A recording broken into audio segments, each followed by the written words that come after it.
busted my leg west of Ajo, Arizona in January, so I'm still rehabbing a little bit.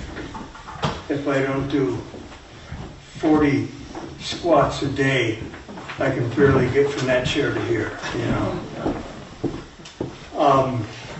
It's an honor for me to, as a longtime admirer of Kevin, to just be up here. We're going to have a casual conversation. And, you know, we who love the wild, to get to the heart of the wild, which is what we call wilderness, is, you know, it takes bushwhacks, it takes treks, you know, it takes off the trail kind of reaching to find, you know, not just the beauty and adventure is at the end of that wild road, but it's arduous sometimes. You know, I've been bushwhacking all my life. I've been tracking grizzlies. I did that for about 20 years up in Glacier and Yellowstone, carrying a very heavy pack because I wasn't smart enough to, you know, I knew I was going to be poor all my life. And I couldn't afford good camping gear, so, you know, I was going to go Army surplus with heavy movie gear, and I just needed to develop a strong back, you know. As Ed Eddy called it, a back any pack would fit. But we're talking about Kevin's particular journey tonight, and, you know, it's just amazing that some of the best writers about the desert were guys that came from Pennsylvania. You know, back in 1968, Ed Abbey published the Desert Solitaire, and he was from Pennsylvania. And you know, that same year, The Man Who Walked Through Time was published. I think the same year, anyway. Mm-hmm. And you know, in Kevin's book, The Emerald Mile came out, and I was blown away by that book, as I am this current one. And you know, that's why I'm up here to ask him, what the hell is he after down there? Because of all the bushwhacks I know in my life, and I've bushwhacked most of my adult life, last 50 years or so. And, you know, down in the desert, I take long solo walks of 150 or more miles. You know, I've taken them 7 or 8 times. And you know, others have different styles of walking off trail. But I don't know anything that approaches the challenges that Kevin has sought in the Grand Canyon. It is, it's unbelievable challenges, you know, physical, all of your emotions bundled up, and it's dangerous as hell where he goes. You know, I may walk 170 miles by myself over 10 days, but I hardly ever stand on a, you know, 1,000-foot precipice looking down, hardly. And, you know, on one of his so-called, I don't know what you call him, so I'm not going to give him a name, but, you know, on what he does, you know, he's doing that 12 times a day, maybe 100. It's unbelievable. And, you know, he's down there in the canyons, in these precipitous places, with, you know, with the pack rats that get inside your skin and crawl up and down your chest and belly, stuff I've never heard of.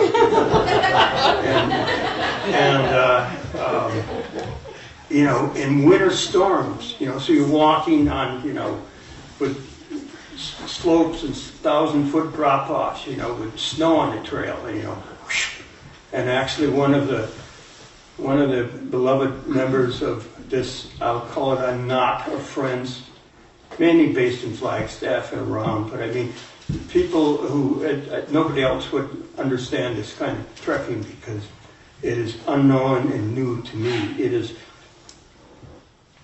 not the most attractive kind of trek you could take. It's incredibly difficult. It's been called, what, the most difficult something in the world? Yeah. And it's miserable. It's dirty. It hurts. It's cold. And, you know, you can't find water. The heats get up to 120 degrees. And it snows on you too, depending, you know, just, it's not for everyone. It doesn't sound very attractive.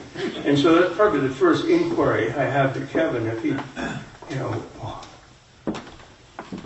what compelled you to complete this ultimately beautiful journey that was so dangerous? Well, if any of you were entertaining thoughts of an extended hike in the Grand Canyon, I hope Doug has disabused you of that fantasy. I'll answer your question, but first let me just say what a privilege it is to be here in conversation with, and I'll have a few more words to say about this later in our discussion, with someone who I have long admired and who has influenced my own writing at a deep and profound level. And I also want to say what a privilege it is to be here and to thank Laura Prindeville, and also to thank Mark and Andrea, the owners of this bookstore. I actually come from a bookstore family as well. My wife, Annette Avery, is the co-owner of our little independent bookstore in Flagstaff, the Brightside Bookshop. Our youngest daughter, Maddox, works in the bookstore. And because of that, I have some fairly partisan feelings when it comes to the subject of independent bookstores. You know, there's a lot of things that we can point to when we talk about the connective tissue that binds our communities together, the institutions that really matter. The obvious ones are the school system, the hospital, the police department. But right up there with those institutions is the bookstore, because that's the repository of the stories that bring us together and to open our minds to a wider world, particularly our young people. And with that comes an obligation to support those bookstores, to support what they provide for the community by patronizing the store, by being a patron in the best and fullest sense of the word. And that just doesn't mean buying books here, it means participating in events like this. So thank you all for being part of that community, and please continue to do that. So Doug, you're asking why in the world, why the hell did I start this thing? The way that you framed this a moment ago, it runs kind of directly counter to how I think of myself. I was listening to you, and it kind of makes me sound like a courageous, bold adventurer who seeks out impossible challenges and then revels in the process of kind of moving successfully through the landscape. And at no point did I conform to any of those parameters. You know, this is a journey, and this is a book about two nincompoops who got in way over their heads on a project that they should not have embarked on, for which they did not prepare properly, for which they did not do enough homework, and in which they engaged in a almost criminal level of kind of irresponsible preparation. And all of that arose from a kind of arrogance and hubris that Pete and I both adopted when it came to this landscape. I had an obsession with the Grand Canyon. It dates back to my days growing up in Pennsylvania when my father handed me a copy of a book that Doug just mentioned, The Man Who Walked Through Time by Colin Fletcher.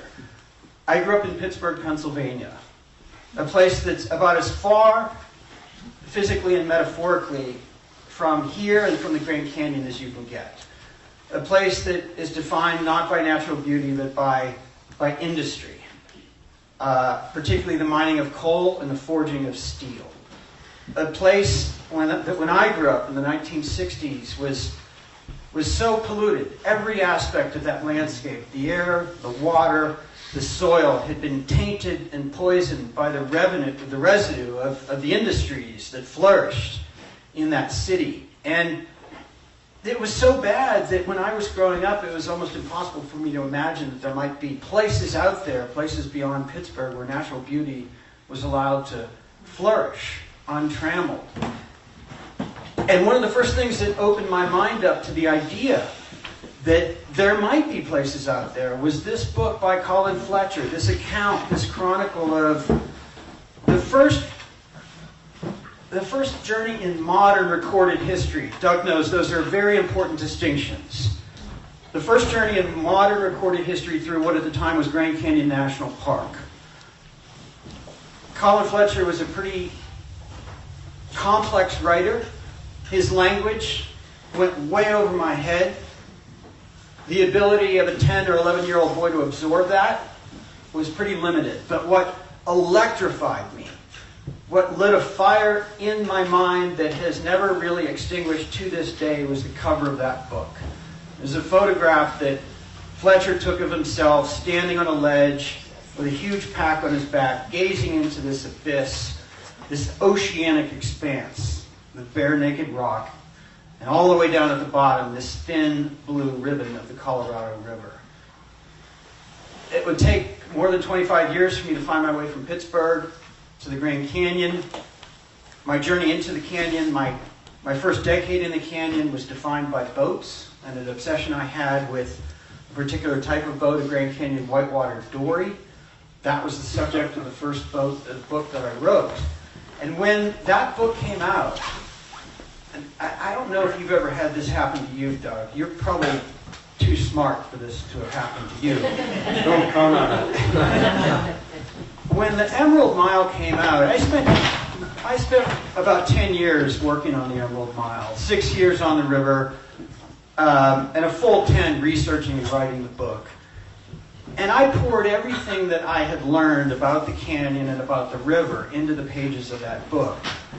I mean, it was ostensibly, it's a kind of a turbocharged, adrenaline-soaked adventure story about 3 yahoos who set out to, break the speed record for the fastest boat ride ever in the Grand Canyon by putting a little wooden dory at the crest of one of the largest floods that has ever been seen in modern history in the Grand Canyon.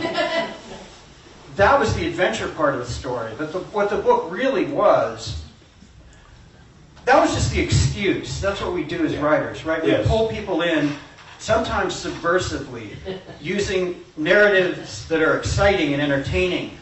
But beneath that lies a deeper purpose. And in my case, the purpose was to write what turned out to be a 420-page love letter from me to the hidden world of whitewater and wooden boats at the bottom of the Grand Canyon. And when that book came out, I guess it was the spring of 2013, I figured I had become an expert. I had learned everything you could learn about that landscape. I had poured all of it into the pages of this book, and now it was time to do what writers do, which is to move on to the next thing. To just figure out what the next story is. And whatever that was, I would move on to it. I figured I was done with the canyon. But what I didn't realize was the canyon wasn't done with me by a long shot. And that message, that incredibly unwelcome message, was delivered to me by a deeply, deeply troubled individual by the name of Peter McBride. My great friend and professional collaborator, an incredibly talented National Geographic photographer and writer, who has, for the better part of the last 20 years, gotten the two of us into more trouble than either of us could ever imagine on a series of assignments that have taken us all over the world. And it was Pete who came to me, and I'm finally getting to answer your question, Doug. It was Pete who came to me in the summer of 2015 with what turned out to be just an absolutely terrible idea. It's an idea based on the notion that there's only one highway that makes any sense to travel the length of the Grand Canyon, and that highway is the Colorado River. And there's only one way to do it that makes any sense, which is to climb into a boat and use the river to convey you from Lee's Ferry to the Grand Wash Cliffs. And if you are stupid enough to leave that highway behind and climb into the matrix of cliffs and ledges that lie that rise on either side of the river, you will find yourself in a vertical wilderness that is so broken and shattered and fragmented that there is no trail that will carry you from one end of Grand Canyon National Park to the other. I mean, think about that for a moment. I know we're just a stone's throw from Yellowstone, and I know that Yellowstone is a really big deal, but you can make the argument that Grand Canyon is the most iconic national park we have in America. And think about this for a moment. It's the most iconic national park. It's not the first, it's not the biggest, it's not the most visited. Right? What is that? Yellowstone, Wrangell St. Elias, and Great Smoky Mountains. The Grand Canyon is the one that everybody recognizes instantly. It's part of the fabric of how we see and understand the landscape that is America. And just dwell in your mind for a moment with the idea that this, the most iconic, the most recognizable of all of our parks, there's no trail that's going to take you from one end to the other. That's how inhospitable and difficult that landscape is to navigate on foot. And Pete and I lacked the maturity and the wisdom to appreciate how difficult this was. And part of the reason that we did was because we assumed that because we knew the river, we knew the rest of the place. And to give you an idea of what an apocalyptically bad idea that is, just think for a moment about the fact that less than 1% of the 2 million acres that comprise Grand Canyon is occupied by the Colorado River. Colorado River is the world of the water, but the majority of this park, the vast majority of this park, the vast majority of this landscape, it's the world of the rock. And so this is not a journey of two heroes going out into the wilderness and conquering the wilderness and then proving to themselves and the rest of the world just how cool they are. This is a story of two clowns getting in over their heads, getting spanked so hard that they actually failed and crawled back to Flagstaff with their tails between their legs and only ended up not giving up and only ended up returning to the journey, to complete the journey, when they were adopted by a group of friends from Flagstaff who wanted to see this project and the article in National Geographic that was attached to the project through to the end. Another way of putting that is, Doug, you're somebody who's gone out into the wilderness alone and had experiences, solo experiences, and that's very much in keeping with an American way of interacting with wilderness. If you read the great canon of American wilderness literature, if you read Thoreau, if you read Edward Abbey, if you read Henry David, if you read John Muir, all of these great works are about men going into the wilderness alone. But my journey through the Grand Canyon was a journey that involved failure, brutal hardship,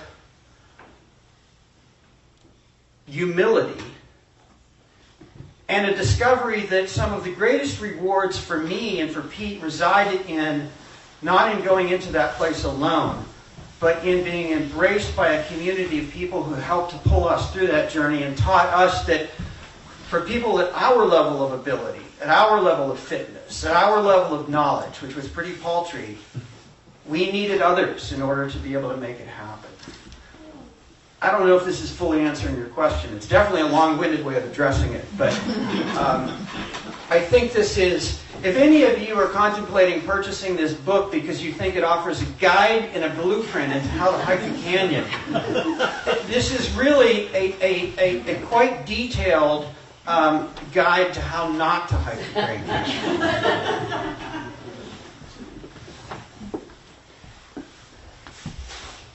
I've been thinking about that picture of Colin Fletcher on the cover, looking at the bare naked rock.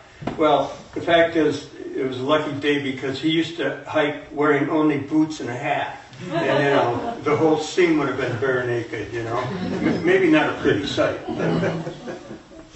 But one question I wanted to ask is, you have such a complicated, beautiful, but complex relationship with your friend Pete. You give rough jokes at night, and it's fascinating. And, there's still a little friction every now and then when you get his voice wrong. How did you keep that important friendship?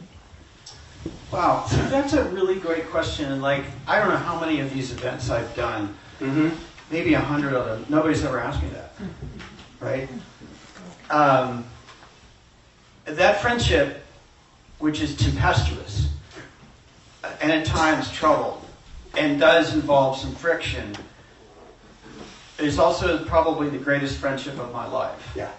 I've got one brother, and the only person whose closeness to me rivals the closeness that I have with my brother is Pete. I have a lot of good friends, but I don't have very many people out there that I've been through as much as I've been through with Pete. And I said a moment ago that he's gotten us into an incredible amount of trouble over the years. We've done a whole series of assignments. It's taken us all over the world, to the Arctic National Wildlife Refuge and the Horn of Africa and Everest Base Camp and the Caucasus Mountains. And every one of those projects, things have just gone horribly wrong, each and every time. The trip to the Arctic National Wildlife Refuge, we're supposed to document the migration of the porcupine caribou herd. We spent a month in the Arctic. We didn't find a single live caribou. Horn of Africa, we were supposed to be in the nation of Djibouti, doing a story on a drug called khat, which is a leaf that's grown in the highlands of Ethiopia. We tried to enter the country of Djibouti, filling out our tourist visa application and declaring that we were scuba diving tourists. And within 72 hours, we were booted out of Djibouti. It was just a whole series of disasters. And I like to say that they're all Pete's fault. That Pete's the one who thought these terrible ideas up, and Pete's the one who didn't do enough homework, and Pete's the one who, scorned the amount of preparation that would be required. But really, it was both of us. It was a joint venture. We were both responsible for cutting too many corners. Back in those days, we were taking assignments on as fast as we possibly could because writing and photography didn't pay a lot. And we were trying to figure out how to pay the rent and pay the grocery bill. And therefore, we were collaborators in a level of incompetency that led to problems and disasters that yielded up in the end good stories. Because, I don't know if you agree with this, Doug, but you can write a good story or a decent story or a mediocre story about how well you did something and how successful you were. If you want to write a great story, you better at least be prepared to talk a little bit about when things went wrong. Yeah. And how far the train ran off the rails and over the bridge abutment and dropped into the canyon and fell into the river. And so that all has contributed to my friendship with Pete. And one of the things that we learned, and I don't know if you have somebody in your life like this, but one of the things that we came to see and experience, maybe in my case only in retrospect. I kind of saw it through the rearview mirror, not coming at me through the front windshield. I recognized it after it happened, that partly as a result of the adversity, the self-inflicted adversities that we had undergone, Pete and I developed an absolute trust in one another. I mean, I may not have always agreed with him, and he was often, and for very good reason, wildly annoyed with me. But we always knew that each of us absolutely had the other's back. That each of us could place his life in the hands of the other and was comfortable doing so.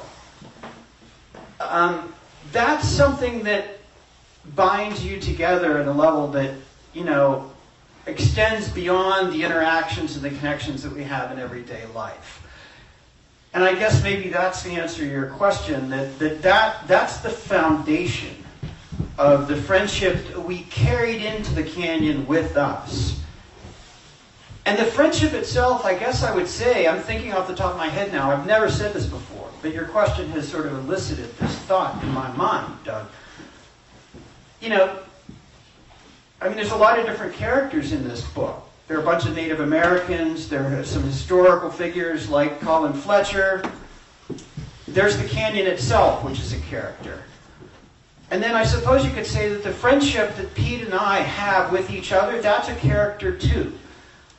And the narrative arc of the book chronicles a kind of a way in which that friendship evolves from one thing and becomes something else, becomes something deeper, becomes something a little bit more profound, even though it was deep and profound when it started. And maybe that's a testament, too, about a common element that I hope we all share in this room. I mean, we're in Livingston, Montana. I've never been to Montana before, but I know this place. I know this place because it is legendary.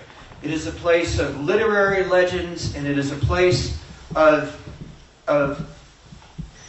transcendent natural beauty.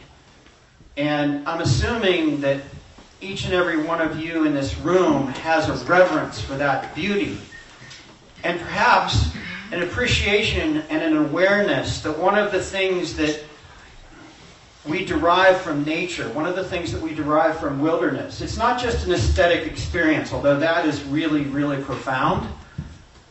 It's that when we go out into these spaces with other people, this doesn't always happen, but it happens more often than we give it credit for. The connections that bind us to those other people are almost always strengthened rather than weakened by the experiences that we undergo in nature and in wilderness.